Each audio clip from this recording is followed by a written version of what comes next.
Katerina Petrova, also known as Katherine Pierce, is one of the most iconic characters in the entire Vampire Diaries universe. She spent over 500 years running from Klaus, who really wasn't even looking for her. Now, there is no shortage of villains in the TVD universe. Actually, there may be more villains than actual good guys in these shows. And Katherine Pierce is no exception. As much as I love Pretty Little Liars content, this will not be a Pretty Little Liars channel. I plan on doing lots of different content. I have a bunch of Vampire Diaries videos coming up, so stay tuned for that. If you like Vampire Diaries, or if you want to see more Vampire Diaries content from me, please give this video a like and comment down below so I know what you guys are interested in. I want to make sure that I'm putting out a variety of content because there's so much to chat about with you guys, and I'm so excited. So one thing that's really interesting about Katherine, though, as is true for most well-written villains,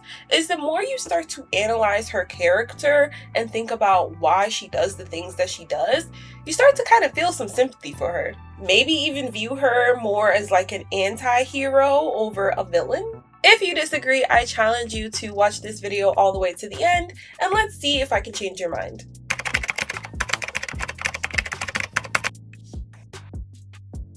Hey guys, welcome to my humble little corner of the internet. My name is Nathania Ray, also known as Scream Chats here on YouTube. We love chatting about the things that make us scream, whether from fear or frustration. And if you're not new, then welcome back. Today we're going to be talking all about Katerina Petrova, or better known as Katherine Pierce, from the Vampire Diaries. Before she became the Katherine Pierce that ran havoc on Mystic Falls, she was just a simple teenage girl born in the 1400s living in Bulgaria. After getting pregnant with a baby out of wedlock, her daughter was ripped from her arms before she even got the opportunity to hold the baby, and she was shipped off by her family, or kind of exiled, to England, where she met Klaus and Elijah Mikaelson. Eventually, we learn that Katerina had an ancestor named Tatia, and this ancestor was a widow that both the Mikaelson brothers were absolutely in love and infatuated with, and their mother Esther, who had an affair with a werewolf many years prior, resulting in the birth of Klaus, decided that she would use Tatia's blood as a sacrifice to bind Klaus's werewolf side in an attempt to appease her husband Michael, who was absolutely livid and on a werewolf murdering spree. Of course, these witches are very fickle with their magic and have tons of rules, so a part of that spell said that the only way Klaus's curse could be unbinded was with the blood of a descendant from Tatia, who happened to be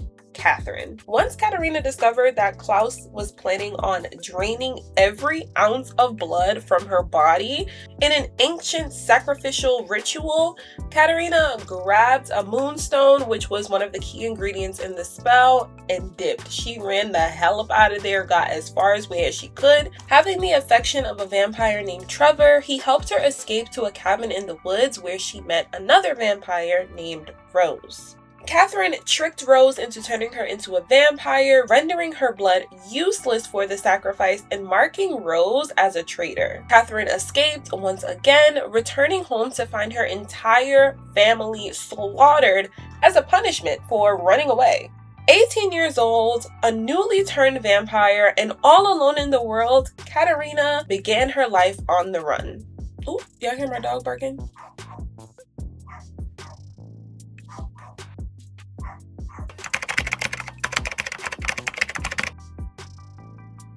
Now, we don't know too much about what Katherine got into between fleeing Bulgaria after finding her family and then ending up in Mystic Falls and seducing the Salvatore brothers. What we do know, after she found her family, she did go on a search for her daughter for a little while before eventually just giving up on that hunt. Hundreds of years later, she found herself in Atlanta. So she left Atlanta and fled to Virginia, where she was able to have this whole story of, I'm just an orphan, a poor orphan girl from Atlanta whose parents they perished in a house fire. I don't know whose parents perished in that house fire, but obviously it wasn't Katerina's, but that's the story that she told. She also took on the alias of Katherine Pierce, which is what we will be referring to her as for the remainder of the video.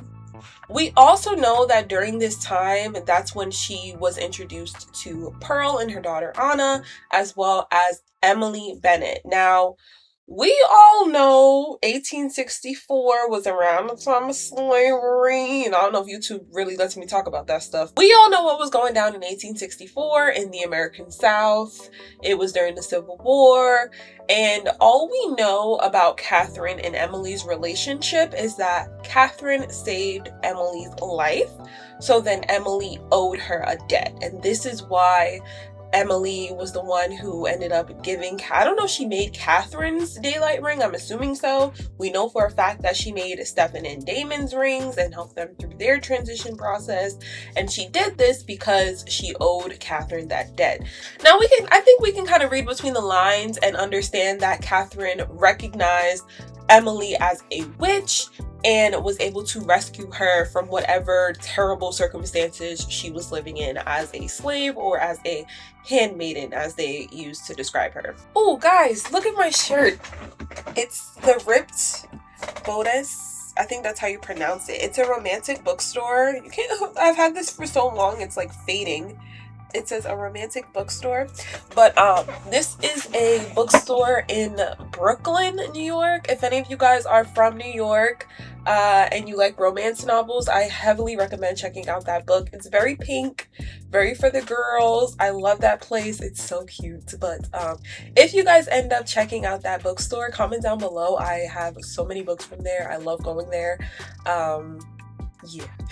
One of the reasons that Katherine became so iconic is that she completely altered the trajectory of Damon and Stefan's lives. She openly seduced both of them, causing tension between the two and attracting attention from the locals. It's my personal headcanon that Nadia's father was Katherine's doppelganger of Stefan. Y'all know what I'm talking about? Like how Silas was with Amara, and then Tom Avery was for Elena, but she ended up meeting Stefan first.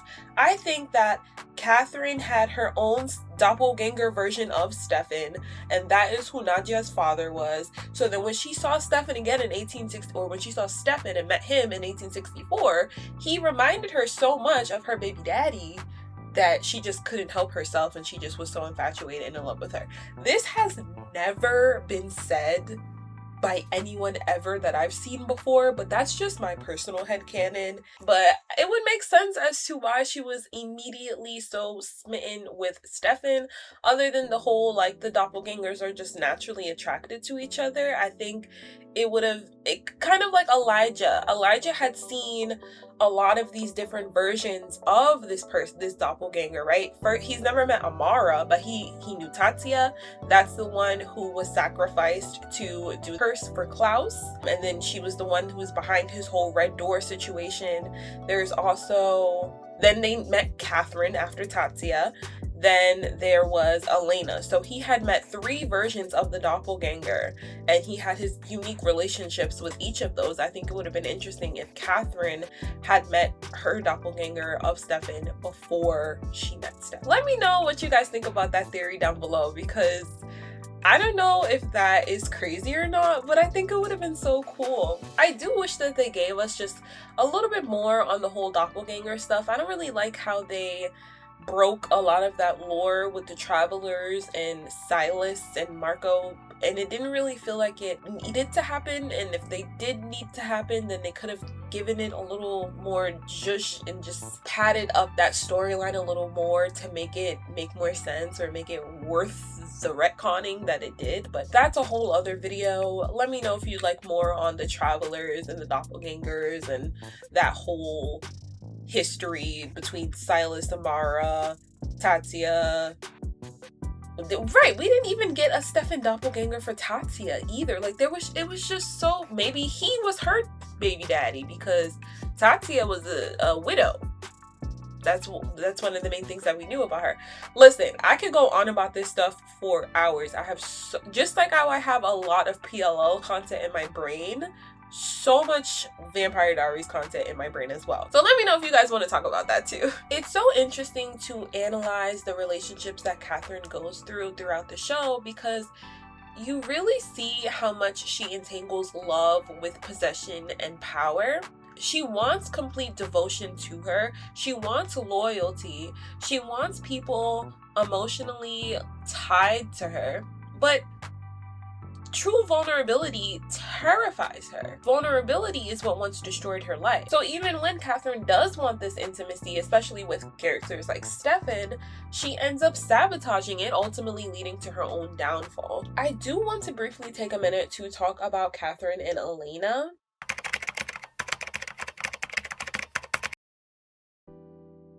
The show often positions them as opposite of one another, and while I do agree, I think that it's so much more complex than that. Elena is constantly rewarded by the people around her and loved and doted on. She's a representation of compassion, self-sacrificing, being morally good, whilst Katherine is consistently being punished by the world around her. She is adaptive.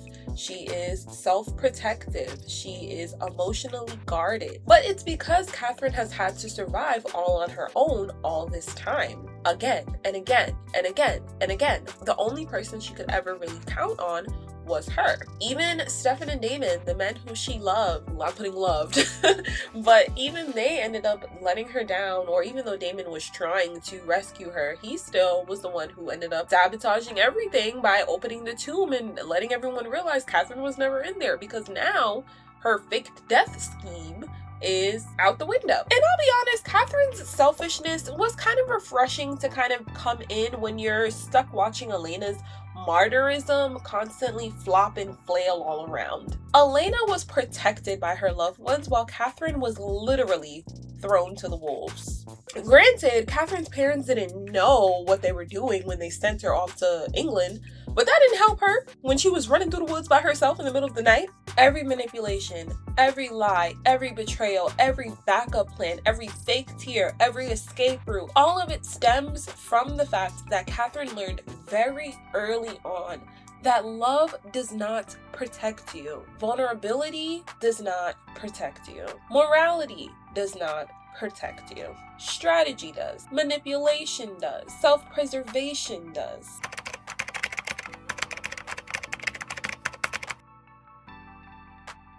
If you didn't know, Katherine Pierce invented gaslight, gatekeep, girl boss. And if you don't know, now you know, you know.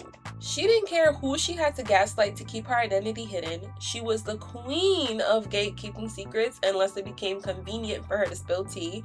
And based on her iconic entrance during the season 1 finale, she's obviously the girl boss.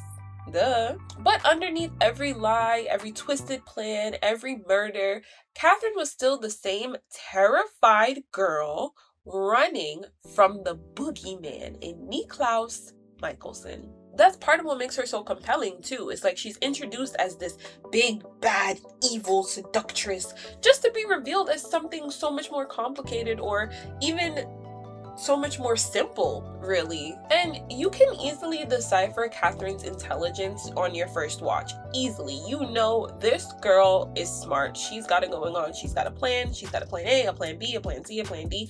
But in hindsight, you just gotta give the girl her props, okay? Let's go all the way back to 1864 when she faked her death. She quickly discovered, I don't know if she knew about the Lockwoods being werewolves before she settled into Mystic Falls, or if she found it out quickly once she got there, but she knew about, who was it? It's one of Tyler's ancestors. I can't remember his name right now, but one of the current Lockwood mayor at that time was a werewolf. Katherine found it out and she made a deal with him. She sold out all of the other vampires to him in exchange for the Moonstone. Now, mind you, half of those people she turned herself. Okay, maybe she is really just a villain. Anyway, she turned half those people herself, betrayed them, and sold them out to the Lockwood guy in exchange for the Moonstone. So he wanted it because at this time, all the werewolves and vampires thought that the Moonstone was one of the keys to breaking the curse of the sun and the moon. Which meant if the werewolves broke the curse, the werewolves would be able to change whenever they wanted, and the vampires would stay slaves to the night forever. And if the vampires were to change it, then the vampires would be able to walk in the sun, and the werewolves would remain slaves of the moon for all of eternity. Now, this entire curse is made up by Klaus and Elijah. But the Lockwood young man does not know this. I'm pretty sure Katherine is fully aware that it's bullshit, but she's using the information to her advantage. She then proceeded to seduce one of the guards to make sure that he would let her out from underneath the tomb as long as she agreed to turn him into a vampire. And she made sure to see her man Stefan before everything went down. That's why she changed Damon, not because she wanted to be with him, but because she knew that Stefan needed his big brother.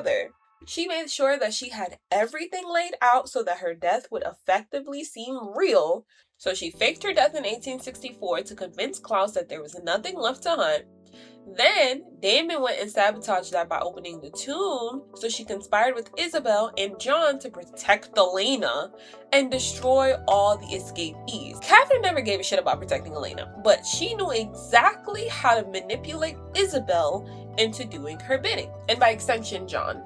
Meanwhile, she sabotaged Mason Lockwood into triggering his werewolf curse, convinced him that they needed to break the sun and the moon curse so that they could be together, and the only way he could do that was if he found the Moonstone that she had traded with his ancestor all those years ago. She did this by pretending to love him, knowing damn well she was going to offer him up in the sacrifice for Klaus. Damn. That's cold-blooded, girl. The sacrifice was also why she changed Caroline, pawning it off as punishment to Elena for her not ending things with Stefan when Katherine came to town and started making demands.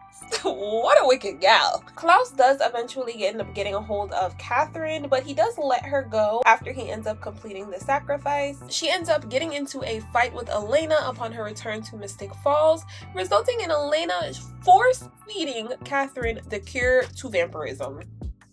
And that was the worst thing that could have happened to my girl. Silas, the one who the cure was actually made for, ends up sucking it out of Katherine's body. And when she awakes, she's now aging. This girl's 500 years old, so that shit's catching up to her quick. But having been reunited with her daughter Nadia, who reminds her she's a traveler again. She can just body swap, which she does. Guess whose body she jumps into? No one but Elena herself. And by this point, Katherine had been so good at impersonating Elena, no one even realized it wasn't her. She does, of course, eventually get caught, and Stefan ends up expelling her from Elena's body, and she dies. And after that, she ends up going straight to hell. And when I tell you, Katherine is the antithesis of making lemonade out of lemons. So she gets sent to hell, and what does she do besides get the devil to fall in love with her? Even in hell, Katherine was able to manipulate men into doing whatever she wanted. So Arcadius, which is basically the devil himself, ends up being her lapdog. And once he's defeated, she ends up becoming the queen of hell, effectively reincarnating herself. Ultimately, Stefan ends up sacrificing himself in order to finally get rid of Katherine once and for all. And that just makes my heart hurt so much, because I feel like while technically they did end up together, I think they could have had a proper redemption and happily ever after. I would have. Stefan was the one who ultimately led to Damon being turned, so they knew that if Stefan never existed, Damon would have had a happy, healthy human life.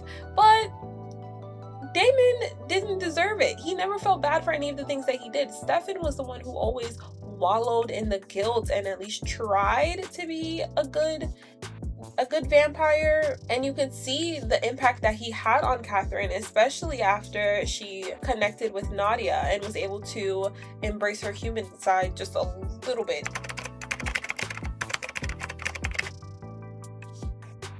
Katherine absolutely hurt people. She betrayed people. She killed people. She destroyed lives.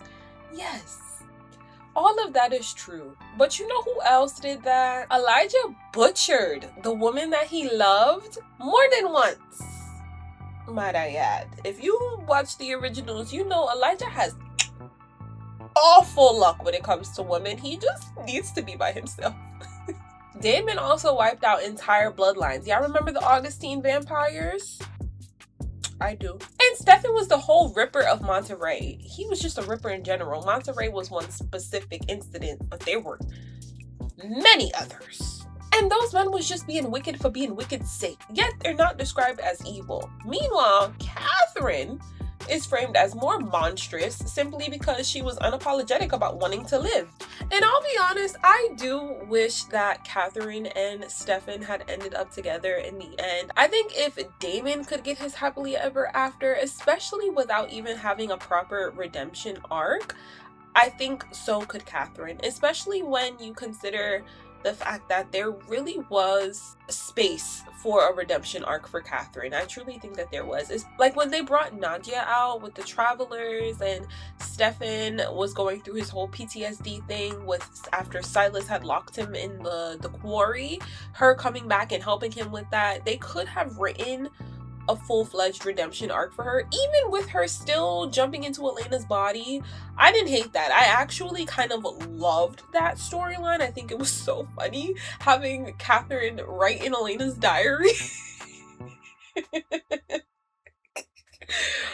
Oh, I think that was so good. I kind of love that storyline so much. So I would keep that, but you could have done it in a way where Katherine could have at least been trying to redeem herself or do better and kind of earn Stefan's love back after everything she had done to him. Now, as much as I love Katherine, I do think that the later seasons lost sight of what kind of made her character work. You can really feel the ball drop in the writer's room when Kevin Williamson left. Katherine was the strongest when she was written as a survivor first and a villain second. I feel like the show eventually kind of leaned into this cartoonish villainy with her character instead of leaning more into the emotional groundwork that had been put down for her. At least that's my opinion, and I feel like Katherine's character suffered because of it.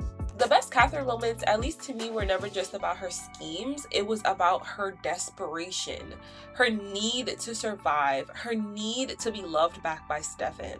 Now, I'm not saying that I would put it beyond Katherine to manipulate the devil into reincarnating her and unleashing hell on Mystic Falls. I'm not saying that. However, what I am saying though is that the entire execution of that storyline was off. Do you guys think I should do a rewrite for the Vampire Diaries? Previously, I was like, I don't know if there's that much that I would change. But thinking about the later seasons, I don't know. I feel like there actually is a lot of stuff that could be tweaked. Like the first 2 seasons, I adore. I think Chef's Kiss. But I think around season 3, there's a little bit of leakage, like water pouring through. Season 4, it's like, the dam is kind of flowing. And by season 7, the whole thing is flooded. So, let me know. Katerina Petrova's life story is ultimately about transformation through trauma. A girl punished for existing, eventually becoming a woman who refused to let the world abuse her. And while the Vampire Diaries often framed Katherine as this evil villain, she's a lot more complicated than that. She was a survivor, a strategist, a woman constantly running from death while desperately trying to outrun loneliness too. And somewhere between Katerina Petrova and Katherine Pierce is one of television's most unforgettable characters. Thank you guys so much for watching the video all the way to the end. I would love to know your favorite Vampire Diaries character in the comments down below. And if you enjoyed this video, you would love the one up on the screen. Thanks, and bye guys!